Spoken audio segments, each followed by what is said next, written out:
Bonjour et bienvenue dans l'émission Le Rendez-vous. Aujourd'hui, nous recevons Romain Larive, porte-parole du NPA dans l'Hérault. Bonjour. Bonjour.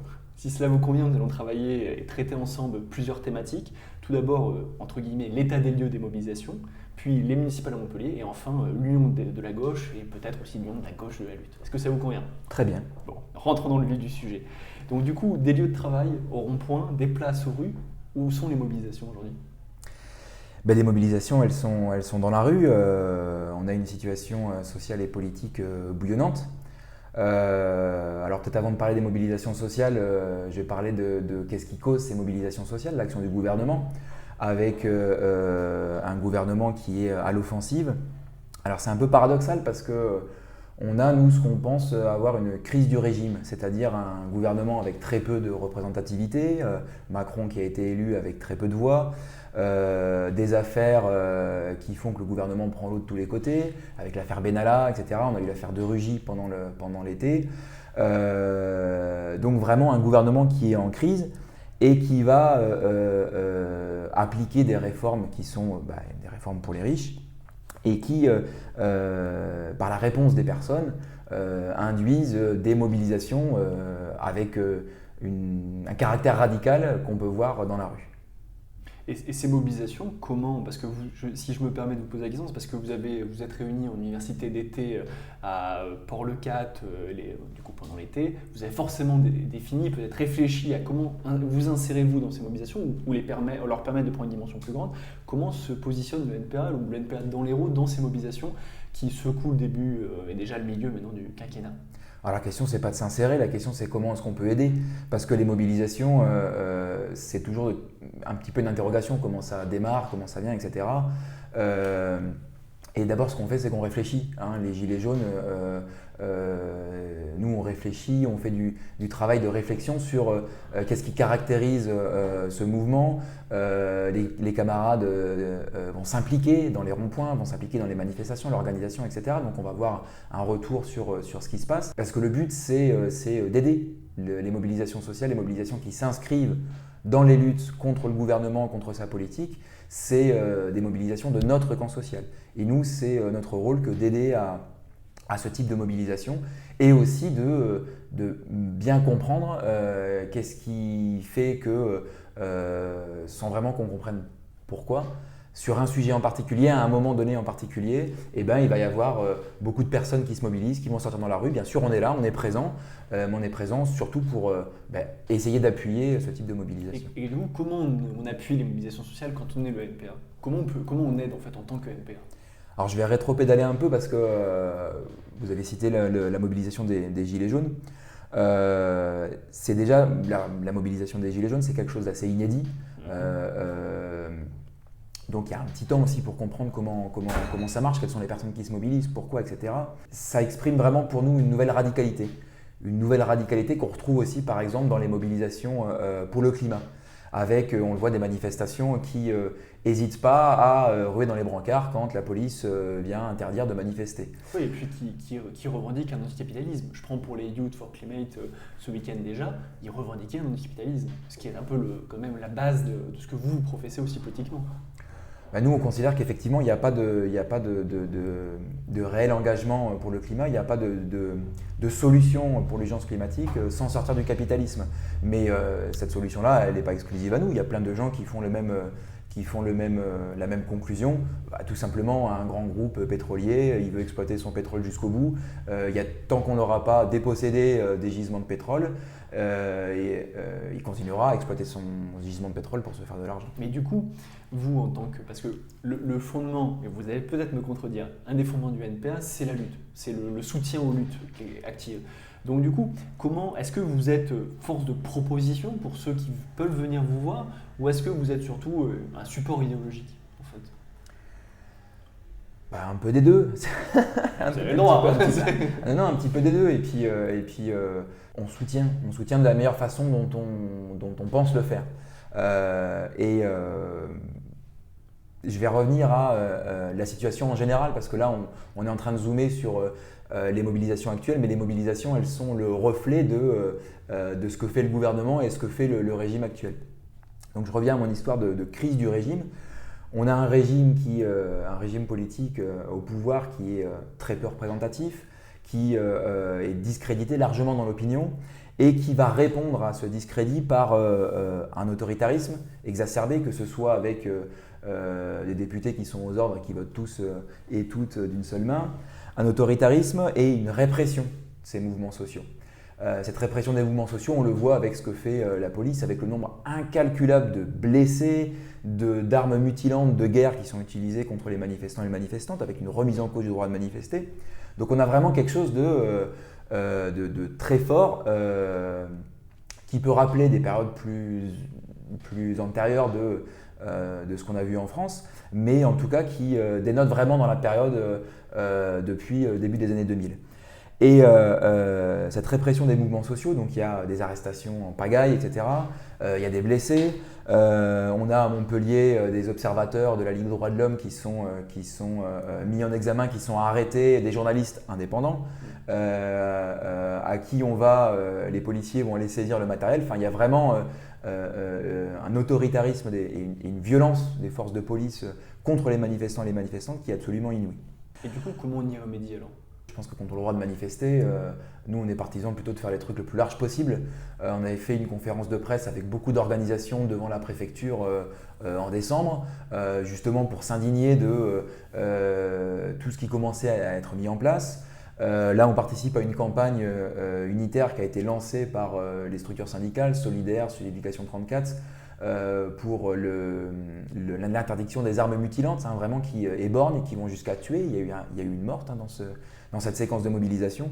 Donc nous, on se mobilise comme ça. Et puis, il n'y a pas plus à dire. Je pense que dans les manifestations, les gens qui viennent et qui voient avec quelle violence la police va réprimer le simple fait de dire « je ne suis pas d'accord », je veux l'exprimer et je veux manifester, ça sert en soi comment dire, pas de formation, mais de preuve par l'exemple que la police, elle n'est pas là pour nous filer des fleurs et qu'elle est là pour nous empêcher de manifester. En parlant d'unité, il y a aussi une autre forme d'unité qui sont les élections municipales, il y a du politique pur. Vous aviez présenté en 2014 une liste, cette liste avait fait un petit peu plus de 2%. Est-ce que c'est une initiative que vous allez rééditer pour, on va dire, l'édition 2020 des élections, ou est-ce que c'est quelque chose sur lequel vous allez passer, comme pour les européennes, vous aviez décidé pour finir de ne pas présenter de candidat ? Alors, je passe du coq à l'âne. Non, c'est pas du coq à l'âne, pas du tout. Nous, le NPA, on est beaucoup plus investi dans les luttes qu'on est dans les calculs électoralistes. Effectivement, précédente municipale, on avait présenté une liste. Nous, on se tient prêt à en présenter une pour celle-là. On a toujours des choses à dire. On a toujours des choses à dire par rapport au logement. On a toujours des choses à dire par rapport à la démocratie, plein de choses. Mais ce qui nous paraît important dans la période actuelle, c'est les luttes sociales. Parce qu'on a une espèce de bouillonnement. Et je vais juste finir avec ce petit développement de l'état, de la situation sociale et politique, parce que donc on a un régime qui est en crise, un bouillonnement avec des nouvelles radicalités dans les gilets jaunes, dans les gens qui se mobilisent pour le climat. Et on a un peu paradoxalement en face de ça un affaiblissement, il faut le dire, de l'ensemble des organisations de la gauche de lutte, que ce soit les syndicats, les partis politiques. On a un affaiblissement parce que, on le voit, le taux de syndicalisation, ça diminue. On a peut-être une sous-représentation dans les élections, on a un nombre de militants qui n'est pas en hausse dans ces organisations-là. Et donc on est à un espèce de carrefour entre ce pouvoir discrédité, des gens qui se rendent compte que c'est bien en allant dans la rue au contact avec, pas avec la force de police, mais au contact avec la réalité de la lutte, parce que ce n'est pas une fois tous les 5 ans quand on met le bulletin dans l'urne, mais c'est quand on se mobilise pour tous les jours. Entre ça et puis d'un autre côté, des organisations. Alors vous disiez tout à l'heure, est-ce que le rôle du NPA c'est d'orienter ou non, mais en tout cas d'aider à la compréhension des choses et la compréhension, la caractérisation de ce que fait l'État dans toute cette histoire-là par rapport aux riches et puis par rapport aux 90% de la population qui sont plus pauvres. Et donc cet affaiblissement relatif des forces de la gauche de lutte, ça fait qu'on est un peu à un moment incertain sur vers quoi ira cette radicalité, vers quoi on va aller, quoi. Donc nous, c'est l'analyse qu'on fait sur la situation actuelle. Et sur ce moment incertain, est-ce que le NPA, comme au début du siècle, il peut jouer une forme de catalyseur, être une sorte de catalyseur de la gauche de la lutte? On essaye, nous, par exemple, un truc très important en ce moment, c'est la casse des retraites. La casse des retraites qui est l'acte 2 du quinquennat de Macron, qui a déjà été reporté grâce au mouvement des Gilets jaunes. Il y a déjà des gens qui ont gagné quelques années de retraite normale, en tout cas dans l'état du système actuel, grâce au décalage. Les retraites, c'est vraiment quelque chose qui touche tout le monde. Les jeunes, les retraités, les actifs. Donc c'est quelque chose d'unifiant. Là, on s'attaque au public comme au privé. Donc c'est vraiment un truc massif qui va casser les acquis du Conseil national de la résistance et ce qui fait le fondement même de la sécurité sociale et de son principe de solidarité. Donc ça, pour nous, c'est quelque chose de très important et il y a urgence. Nous, par exemple, on considère qu'il faudrait avoir une unité des forces qui veulent lutter avec des collectifs qui se créent localement pour justement organiser cette lutte pour les retraites parce qu'il y a urgence à se mobiliser là-dedans. Donc c'est effectivement des choses qu'on discute entre nous et puis qu'on propose aux autres organisations parce que, comme vous l'avez dit, le cœur de notre motivation, c'est les luttes sociales. Parce qu'on est d'accord qu'aujourd'hui, c'est parti pour avoir une liste NPA ou municipale de Montpellier, ou est-ce qu'il peut y avoir de l'unité? On est ouvert pour discuter avec les autres organisations. Parce qu'il y a des organisations qui sont venues vous voir pour discuter avec vous, ou inversement, ou ça c'est… Non, il n'y a rien de très concret pour l'instant. Et puis nous, on est vraiment beaucoup occupés par qu'est-ce qu'on peut faire pour les luttes. Donc les municipales, nous, on se tient prêt à faire comme on avait fait en 2014, une liste ouverte, etc. On est prêt aussi à discuter avec d'autres organisations, il n'y a aucun problème. C'est complètement ouvert. Ce qui nous paraît le plus important, c'est les éléments programmatiques. Voilà, nous, on est très attachés à avoir un programme qui corresponde à ce qu'on porte, avec une réponse pour la crise du logement. Alors, je ne vais pas développer, mais qui est basée sur toute une ligne anticapitaliste. Réquisitionner les logements, c'est possible. Avoir des loyers plafonnés, c'est possible. Sur la démocratie, donner vraiment de l'argent aux comités de quartier pour les gens puissent décider de ce qu'ils font dans leur quartier. Et des trucs comme ça. Ouvrir des centres d'accueil pour les migrants, sur des bâtiments municipaux. En gros, on a les mêmes problèmes qu'il y a 5 ans. C'est ce que j'allais vous dire, c'est pas très éloigné de ce que si ce n'est plus. je crois il faut. Voilà, le bilan de Sorel, je ne vais pas développer, mais c'est aussi pathétique que ce que ça pouvait être avant, avec des grands projets inutiles qui ne servent à rien, qui siphonnent le peu d'argent qu'il peut y avoir pour la mairie. En même temps, le contexte est un peu plus compliqué parce que on ne peut pas faire tout ce qu'on veut. Donc nous, on se pose tout de suite la question, si on était à la mairie, est-ce qu'il ne faudrait pas qu'on se mette dans l'illégalité pour pouvoir vraiment avoir une politique qui correspond à ce que nous, on porte en termes d'anticapitalisme. Sachant que cette liste, ce programme, ça sera connu à une date précise ou ça va arriver tout doucement dans le courant de la fin d'année? On se tient prêt. On n'a pas encore, on réfléchit tranquillement, mais vraiment pour nous, l'important, c'est les mobilisations sociales avec encore des mobilisations le samedi, des mobilisations massives pour le climat, ce point fondamental sur les retraites. Il y a eu une énorme grève à la RATP, ils ont montré la voie. Ça faisait, 10 ans qu'il n'y avait pas eu sur Paris autant de lignes fermées. Ça rappelle un petit peu 95 et le blocage du pays avec les transports. On sait que c'est un sujet sensible, tout ce qui est retraite reste un sujet sensible. Ça touche tout le monde, vous, moi, ça touche. Tout le monde est touché par la réforme, quoi. Tout le monde est touché parce qu'ils veulent casser complètement le truc et puis ça diminuera pour tout le monde. Donc là, je pense qu'il n'y a pas d'équivoque. La question, c'est comment est-ce que on explique aux gens comment ça les touche. Comment nous on considère qu'il faut lutter, comment est-ce que dès le début on se met en position de gagner. Parce que ça va être très compliqué les municipales aussi et même les présidentielles derrière s'il n'y a pas une lutte sociale sur laquelle on gagne un petit peu, sur laquelle on a quelque chose qui arrive. C'est pas du tout la même configuration.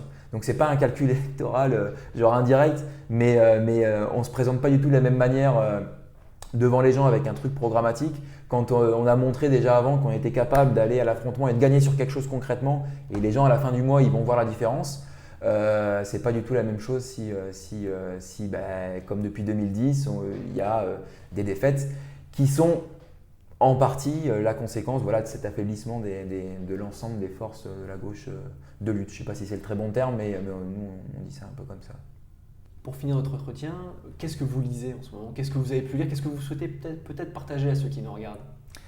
Alors, j'ai un bouquin que j'ai lu hier soir, mais je vais d'abord vous parler d'un bouquin que j'ai lu il y a quelques années qui me paraît très important. Alors, c'est bien de ne pas forcément avoir un truc super compliqué, tout ça.